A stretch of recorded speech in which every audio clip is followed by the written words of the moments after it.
Hello guys, কেমন আছেন সবাই? আশা করি ভালো আছেন। তো গাইস, আজকে আমি দেখাবো টুনা মাছ রান্না করা রেসিপি।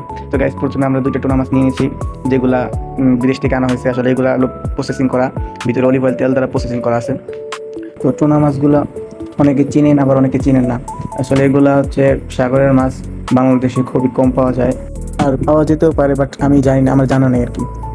তো এগুলা আমার আঙ্কেলে আমার জন্য আনছে বিদেশ থেকে। তো এগুলো আজকে আমি রান্না করে আপনাদেরকে দেখাবো। তো ভিডিওটা ভালো লাগলে সবাই আমার চ্যানেলটা সাবস্ক্রাইব করবেন।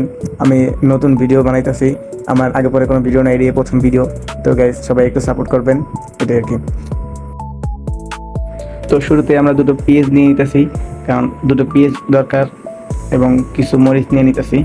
তো মরিচগুলো ধুয়ে নিতেছি ভালোভাবে, ধুইয়া তারপরে এগুলাকে সুন্দরভাবে কাটতে হবে। তো প্রথমে আমরা খোসাটাকে ছাড়িয়ে নিচ্ছি, তারপরে এগুলাকে কুচি কুচি করে কাটবো। তো গাইজ, দেখতে পাচ্ছেন আমি কিন্তু ওই পেঁয়াজগুলোকে সুন্দরভাবে কুচি কুচি করে এবং মরিচগুলোকে সুন্দরভাবে কুচি কুচি করে কেটে নিব। মরিচগুলোকে গোল গোল করে কেটে নিতে হবে, কারণ মরিচগুলোকে লম্বা লম্বি করে কাটলে অতটা স্বাদ লাগবে না। তো এই মরিচগুলোকে আমি ছোটো ছোটো করে গোল গোল করে কেটে নিব। কাটা হয়ে গেলে এখন আমরা চুলাটা জ্বালিয়ে দিব। তারপরে চুলায় একটা প্যান বসিয়ে দিব, এবং এবং অলিভ অয়েল যে তেলটা আছে ওই তেলটা প্যানের ভিতরে দিয়ে দিব। তারপরে পেঁয়াজ এবং মরিচগুলোকে এই তেল দ্বারা সুন্দরভাবে ভেজে নিব। সো পেঁয়াজ এবং মরিচগুলোকে বাদামি রঙের করে ভেজে নিতে হবে। তো এ পর্যায়ে আমরা আমাদের কাঙ্ক্ষিত মাছটাকে দিয়ে দিব। তো মাছ দেওয়া হয়ে গেলে আমরা এই মাছগুলোকে পেঁয়াজের সাথে সুন্দরভাবে ভেজে নিব।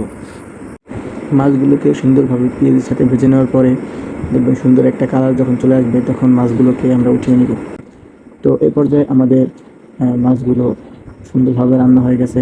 তো এখন আমি এটাকে উঠিয়ে নিচ্ছি।